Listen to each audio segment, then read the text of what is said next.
नहीं, जब इस तरह की चीज़ें होती हैं कामाक्षी, जैसे अभी वो गाज़ियाबाद वाला मामला था, वो 3 बहनें उसमें फँसी। उन्होंने अपने माता-पिताओं को ये सब एक वो पोस्ट भी लिखा, कोरियर आवर लाइफ टाइम और ये सारी चीज़ें करके, या हमारी लाइफ है, हमारा लव, वो सब मतलब एक इमोशनली जिसमें वो उनका लेटर हम लोगों ने देखा, उस पे हम लोगों ने शो भी किया। तो मैं पूछना ये चाह रहा हूँ कि क्या ये सिर्फ गेम एडिक्शन है? जो गाजियाबाद वाला केस था, उसमें जब इन्वेस्टिगेशन हुई तो पुलिस को पता चला बच्चों का जो स्क्रीन टाइम था वो 20 घंटे तक का भी रह चुका था। पिछले हफ्ते बच्चा, दिन में 24 घंटे होते हैं, 20 घंटे वो या तो कोरियन मूवी देख रहा है या कोरियन वेब सीरीज देख रहा अच्छा। है। ये सारी चीजें बच्चों का, स्कूल कोविड के टाइम पे कुछ फाइनेंशियल इशू की वजह से उन लोगों ने घर से स्कूलिंग शुरू कर दी थी, जो इन्वेस्टिगेशन में पता लगा। जब घर से शुरू हो गई स्कूलिंग तो क्या हुआ, बच्चों को टैब दे दिया गया, मोबाइल्स दे दिए गए तीनों लड़कियों को कि अब आप इसमें स्टडी करो, ये करो, वो करो। जब आपने दे दिए उसके बाद घर में कुछ टेंशन का माहौल रहा होगा, पेरेंट्स चेक नहीं कर पाए कि क्या देख रहा है बच्चा, क्या नहीं देख रहा है। वो तो स्क्रीन जो है एक क्लिक पे आपका एजुकेशनल चीजें चलने लगती हैं और एक क्लिक पे आप वापस वेब सीरीज में आ हाँ, जाते ये हो। भी। बच्चों को आप मॉनिटर नहीं कर रहे हो। अब बच्चा क्या हो रहा है, हम जब ग्रोइंग स्टेट में होते हैं तो हमारे माँ बाप अक्सर कहते हैं बुरी संगति का प्रभाव हमेशा पड़ता है, तो अच्छे लोगों के साथ रहो। और ये रिसर्च में भी पता लगाया गया है कि आप उन 5 लोगों का प्रोडक्ट बनते हो एंड ऑफ द डे, जिनके साथ आप रहते हो। अब बच्चे 24 घंटे जब मोबाइल के साथ रह रहे हैं, उसमें एक ही तरह का कंटेंट देख रहे हैं कि कोरिया में ऐसा होता है, कोरिया लाइफ ये है, कोरिया में ये चीजें होती हैं। उनका एक ड्रीम वर्ल्ड बना दिया गया। एक वेब सीरीज खत्म हुई, दूसरी देख ली, दूसरी खत्म हुई, तीसरी देख ली। वहाँ की पूरी जिंदगी के बारे में आपको पता है कि वहाँ के लोग ऐसे होते हैं, ये होता है, उस तरह से वो लोग ग्रीट करते हैं। कोरियन लव गेम्स ले आए, प्रोग्रेसिव गेम्स ले आए, इस तरह के गेम्स में वो खेलने लगे। मतलब सीरीज भी वो देख रहे हैं, काम भी वो कर रहे हैं। अब 24 घंटे जो इंसान वायलेंस देखता है उसका, वो कितना भी शांत हो, वो ऑटोमेटिकली थोड़ा वायलेंट हो जाता है। अब वो छोटी छोटी लड़कियां जो ग्रोइंग एज में है, उनका ब्रेन इतनी अच्छी तरीके से अभी डेवलप नहीं हुआ है, वो ये सारी चीजें कर रही है। रियल लाइफ से वो डिस्कनेक्ट हो गई, उन्हें नहीं पता उनके घर में क्या चल रहा है, क्या नहीं चल रहा है। तो जब उनके पेरेंट्स ने एक बार बोला कि अब बच्चों को बोल देते हैं कि हम तुम्हारा फ़ोन बेच देंगे, हमें ये दिक्कत है, ये दिक्कत है, तो बच्चा आ गया डिप्रेशन में कि मेरी तो ज़िंदगी ही ख़त्म हो जाएगी, इंडिया के लायक मैं हूँ ही नहीं। बड़ी बात है कि गाजियाबाद वाले केस में आप कह रही हैं कि 24 से 20 घंटे में वो जो है उस पर स्क्रीन टाइम उनका इस तरह का चल रहा है। मैं भी पिछले दिनों एक हॉस्पिटल में किसी काम से था, और वहाँ मैंने देखा कि एक बच्चे को सिर्फ इसीलिए लेकर आए हैं उनके पेरेंट्स कि वो फ़ोन अगर उससे 15 मिनट के लिए भी छूट जा रहा है तो वो हिंसक हो जा रहा है, वो रो रहा है, बुरी तरह से लड़ाइयाँ हो रही हैं, सारी चीज़ें हो रही हैं। आपसे जानना ही चाह रहे हैं क्योंकि माता पिता के लिए बहुत ज़रूरी है और बड़ा गंभीर मामला है, कैसे इस सारी चीज़ों से निपटा जाए, किस तरह से किया जाए।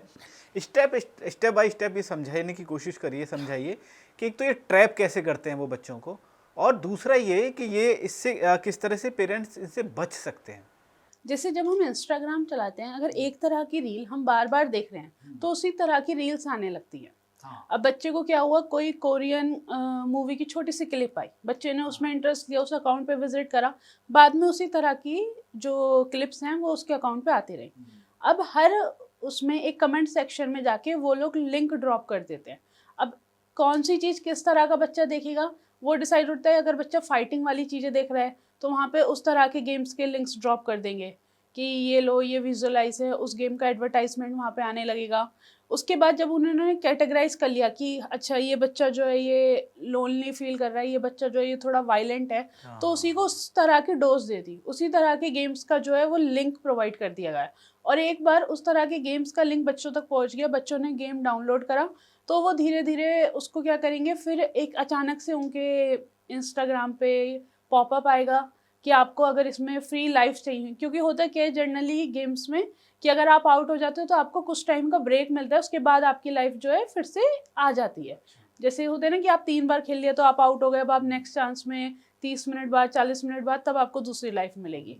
अब बच्चों को क्या होता है कि उन्हें इंस्टेंट चाहिए होता है, नहीं मुझे तो ये लेवल क्रॉस करना है। बच्चे परेशान हो जाते हैं अगर गेमिंग में एक लेवल पे अटके रहते हैं, तो वहाँ पे उन्हें वो हुक दे देते हैं कि हम आपकी हेल्प कर देंगे, या हम आपको चीट कोड बता देंगे, फिर आप कितनी मर्जी भी खेलो आप आउट ही नहीं होगे। इस तरह की चीज़ें। और उसमें वो पैसे का भी कुछ लालच रहा होगा, कोई कुछ ये जो आप जिस तरह से कह रहे हैं लिंक वगैरह वाला मामला भी रहा जी, होगा। उसमें हाँ। 2 चीज़ें होती हैं।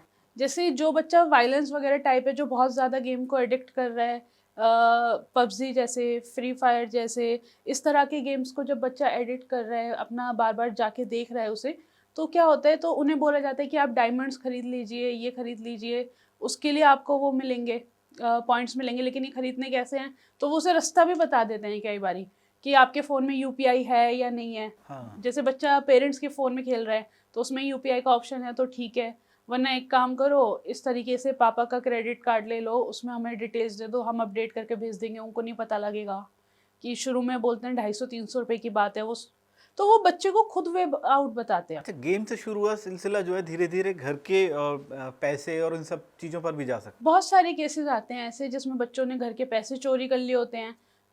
कुछ केसेस तो ऐसे भी आए कि 15-15, 16-16 साल के बच्चों ने अपनी मदर की ज्वेलरी जाके बेच दी, है।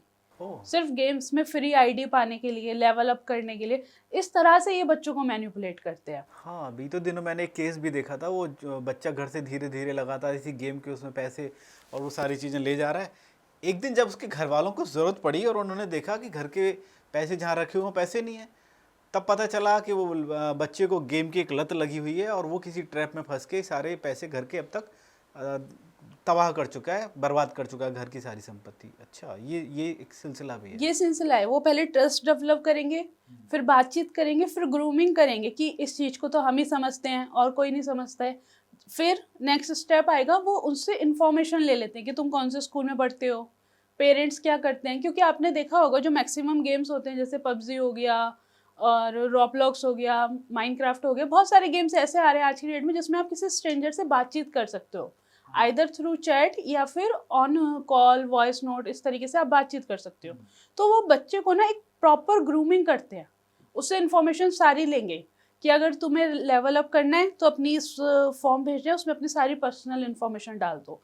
जब उसको दिखता है कि अच्छा पेरेंट्स का ऑक्यूपेशन, मदर इंजीनियर हैं, फादर डॉक्टर हैं, या अच्छी फैमिली से बिलोंग करता है, तो फिर वो उनके टारगेट पे एक हाई लेवल आ जाता है। बच्चे क्या करते हैं, इनोसेंस में अपना असली नाम डाल देंगे, असली एज डाल देंगे, असली फोटोज वगैरह अपलोड कर देंगे, स्कूल का नाम, सारी चीज़ें बता देंगे।